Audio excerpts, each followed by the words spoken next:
Alrighty, so today we're going to talk about FC Dallas in the Moving Forward series episode, and just like the Cowboys last night, FC Dallas also got eliminated in the first round of the playoffs, and just like it has been pretty much for the past couple of years, and now pretty much almost a decade now, they just cannot escape that narrative of them getting eliminated by a Cascadia team, especially against the Seattle Sounders. I know FC Dallas, their main rival is the Houston Dynamo, and in some cases, you can say Austin FC too as part of the Copa Tijas.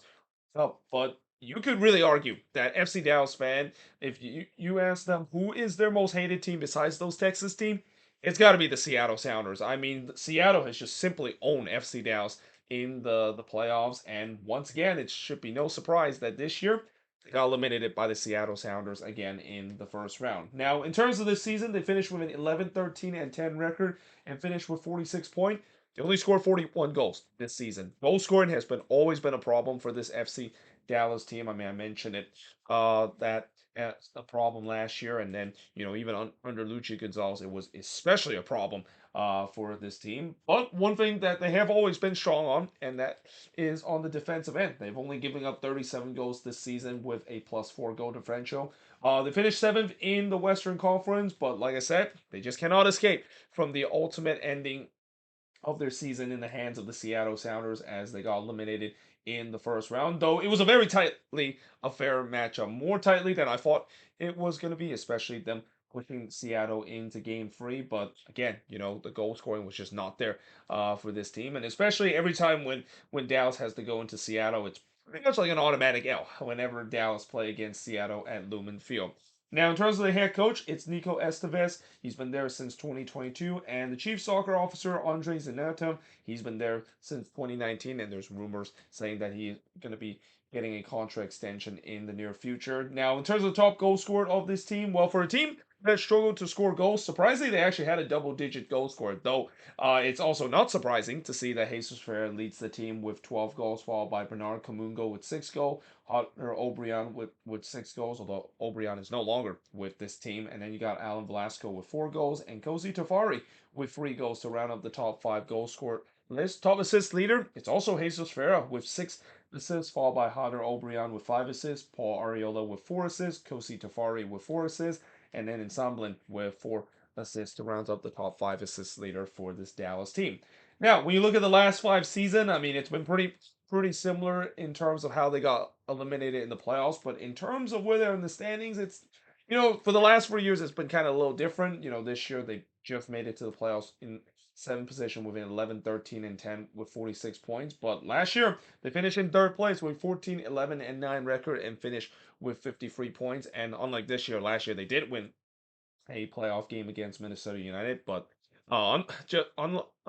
just like last year, the second round matchup, they got knocked out in the second round, and I won't say that it wasn't the Seattle Sounders that knocked them out. I forgot who knocked them out. Oh yeah, it's Austin FC that of course knocked them out. Something about team wearing green that FC Dallas just does not like when they face against a team in green in the playoffs. But in 2021, they actually missed the playoffs, and this is a team that doesn't miss the playoffs very often, but they missed the playoffs that year and finished 11th place, 7, 12, and 15 is their record, and finished with 33 points, and it basically cost Luchi Gonzalez's job.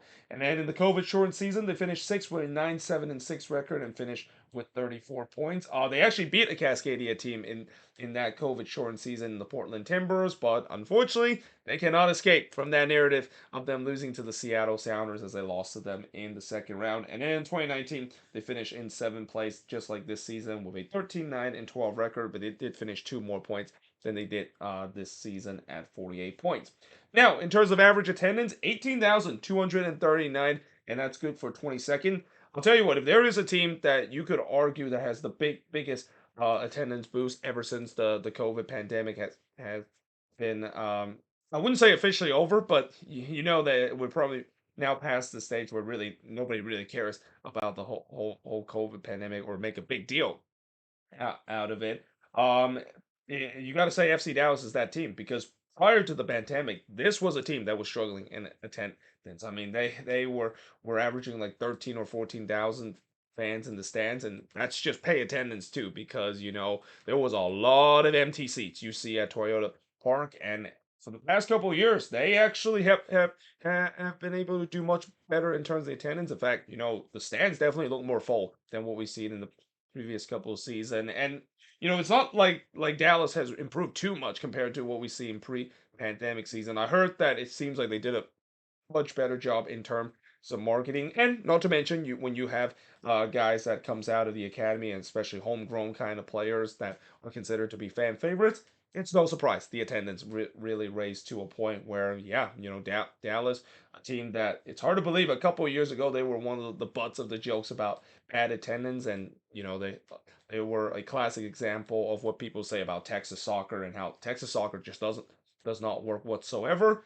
But now it seems like they're proving people wrong, and same goes with Austin, with them selling out every single season. Not sure about Houston though. Unfortunately, Houston, they still haven't really quite figured out the attendance woes that they had, even though Houston is definitely on the rise. But Dallas has definitely figured it out. Again, for most game, there's been much more game that is or much more fans in the stands and less empty seats that we've seen in the past previous season. Now, in terms of MVP of this team, I'm gonna go with Alan Velasco. I mean, a guy that actually was voted the best 22 under 22 player. He is a guy that really reminds me of Thiago Amada, and maybe kind of Thiago Amada is definitely a good player, but I would say he's kind of right there in tier two as a really good Argentine number 10, and a guy that there was a lot of hope when he of course comes to this Dallas team, and he definitely have lived up to his expectation. Now, unfortunately for Dallas, they're not going to have Alan Velasco at least for the first half of the season, because part of the reason why Dallas, in game 3 they were really screwed in that game against the Sounders is because they didn't have Alan Velasco since he torn his ACL. Now, in terms of disappointment, there were a couple of disappointing players for this FC Dallas team, but I gotta say it's got to be Jesus Jimenez. That is probably the biggest disappointment. I mean, here you got a guy that they got in the last off season. I thought he was going to do well, maybe even get some playing times for this FC Dallas team. Consider he actually did relatively well with Toronto FC. He was actually at one point scoring goals every single game, and I said that he's probably one of the most under the radar number 9 in the league that I've seen, because not a lot of people talk about how good he is, considering he's scoring every single game. But unfortunately, that has not been the case ever since he arrived to Dallas. In fact, he's even worse now that he's with FC Dallas. Just cannot break into the starting 11 and just not scoring any goal whatsoever. And especially the other problem Dallas has with Jesus Jimenez, that contract that he has, it's a hefty the amount that they have to pay on him. So yeah, that's definitely not good when you're basically paying a lot for a guy, and especially a guy taking a big chunk of your salary cap, and he's not performing anywhere near the rate that you hope he was going to. Now, in terms of revelation, this Dallas team, we know that they have an excellent academy, so there's always going to be revelation in this team. There's always going to be young players to watch, but I'm going to go with Bernard Kumungo as the revelation of this team. Also, shout out to Kosi Tafari. I think he's also a good revelation, or as we say, the young player to watch for this FC Dallas team. But Bernard Kumungo, I said this before, and I'll say it again. Once they do eventually move on from Jesus Ferreira, Bernard Kumungo is going to take charge of that number 9 spot, and he's going to be the guy that's going to be scoring goals, just like what we see with Jesus Ferreira, and also what we see with Ricardo Pepi too. I mean, Dallas has done a really good job in terms of fulfilling that number 9 position. I mean, they gone from Ricardo Pepi to Jesus Ferreira, and now it seems like they could potentially go the same route with Kumungo, who again, Kumungo is also a guy that, if you haven't heard about his story and how he got to FC Dallas, and especially in this academy, you got to watch the story and also read about his story. He has a very interesting story of how he got to MLS, and that it seems like he could be a guy that could be leading the line for this team if they decided to move on from Jesus Ferreira, or as I'll talk about in the moving forward part of this moving forward series episode, there could be a case that he could be implemented into the 9th position alongside with Jesus Ferreira. So what went right for this Dallas team? Again, the defense, it's still rock solid, and a lot of that has to do with the fact that the back line for this Dallas team has been really good, and also, not to mention, they have a great goalkeeper in Martin Paz. I mentioned before how he's probably one of the most under the radar and most underrated goalkeeper in the league. I mean, Dallas goalkeeper always tends to be underrated. I remember when Jimmy Maurer was doing very well for this Dallas team. He wasn't giving enough credit, and now Martin Paz stepped in, and he had a really good season last year, and that again, very under the radar kind of guy. But because of that, that's why their defense and goalkeeping is very good. You know, Alan Velasco, I mentioned before, he could be the next big money sale for FC Dallas, similar to when Atlanta United is eventually going to move on from Thiago Mata. They're going to get a big amount of money for them. Now, for Alan Velasco, I'm not sure if he's going to be worth as much as what Thiago Mata is, but he's probably going to worth a lot once he does come back healthy, and especially if he can perform the same way he did prior to him torn ACL. I mean, that's going to be an interesting injury for Alan Velasco to come back. Fortunately, the fact that since he's young, it's easier for a young player to come back compared to an older player, but still, it's not easy for it to come back from a torn ACL, and especially perform at the same rate you did before you torn your ACL to when you fully recover.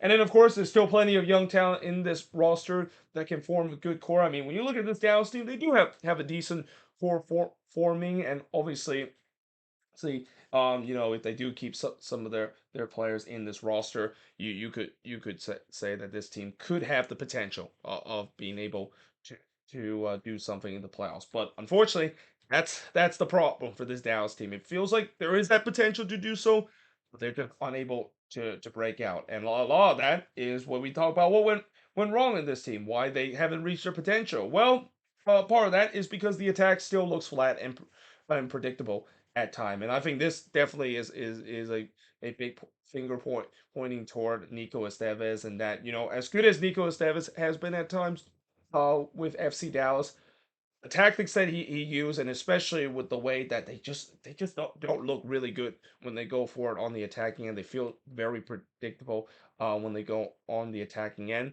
That's going to be a reason why this attack has looked flat at time, and that's got to frustrate Dallas fans too, because you know you have a lot of good attacking pieces and they have the potential to do well, but unfortunately they just aren't able to do so because Nico Estes didn't really create a good tactical point on the attacking end, and most of the time when they are so predictable, teams are just relatively find easy way to defend this FC Dallas team.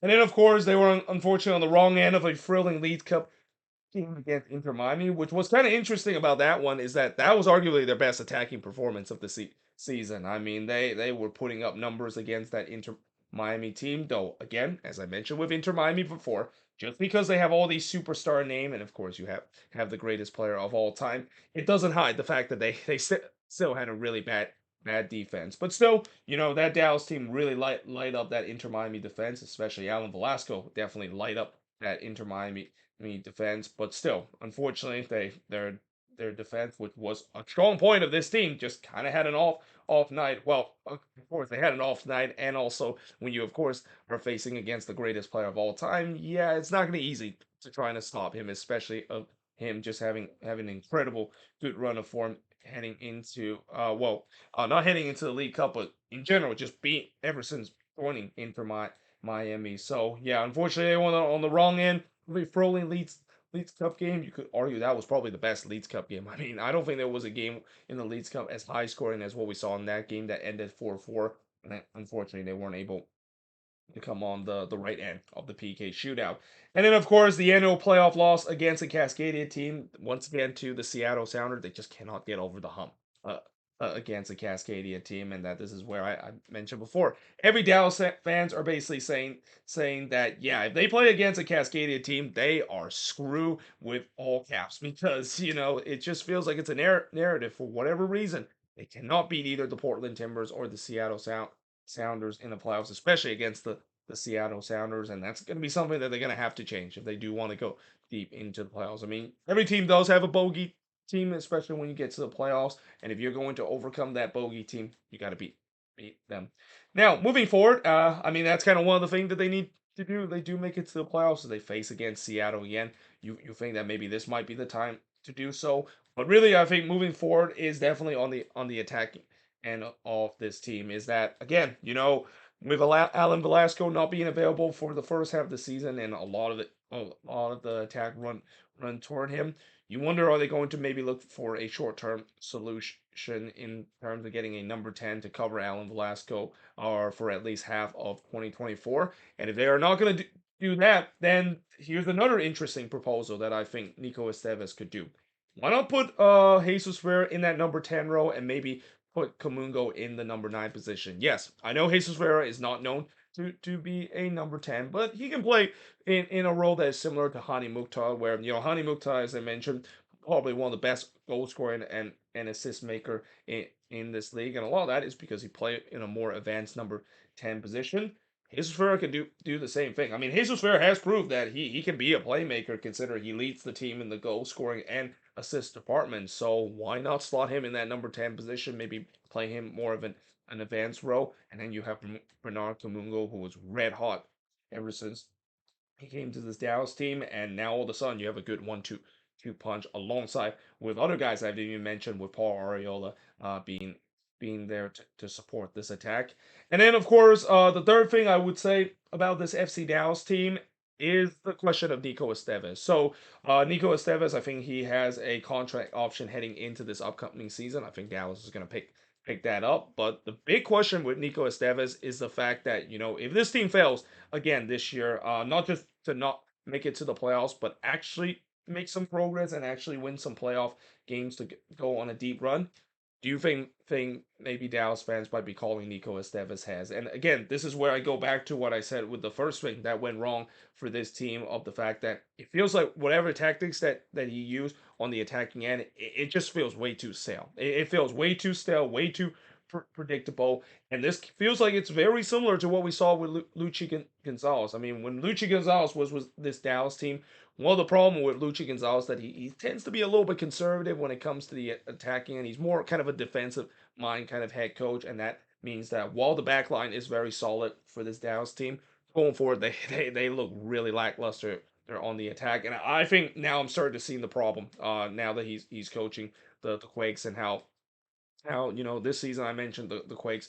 The issue is that there's just so many times where I've seen the team, while they've been very good defensively, they're not really looking very solid going for the attack, and they look very flat and predictable at time. And it feels like it's happening again, for a Dallas head coach in Nico Estevez. Now, I'm not gonna say that he's as bad as what Luchi Gonzalez is, but if he doesn't think about changing his tactics and at least play more direct and play more fluid attacking play, I mean, you got to say he feels like it's the second coming of Luchi Gonzalez. And you know how Dallas fan feels about Luchi Gonzalez, especially after that disastrous 2021 season. And as I mentioned, since Nico Estevez, his contract is going to be out heading into next season, there's no doubt that maybe Dallas might be looking to move on to another direction if this team is still stuck in a situation where they just did enough to make it to the playoffs, but not enough to go on a deep run.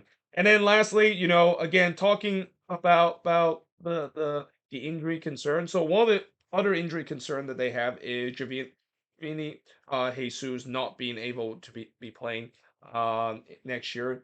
Him and Velasco suffered a torn ACL near the end of the season, and Jesus was really important to this Dallas team, especially in that fullback position. So now there's a question: are they going to find a short-term solution to fix that, and also potentially find another center back? I mean, I know this Dallas team has a really good center back pairing, but it doesn't hurt for them to add more depth in that position, especially if one of their key defender goes down with an injury.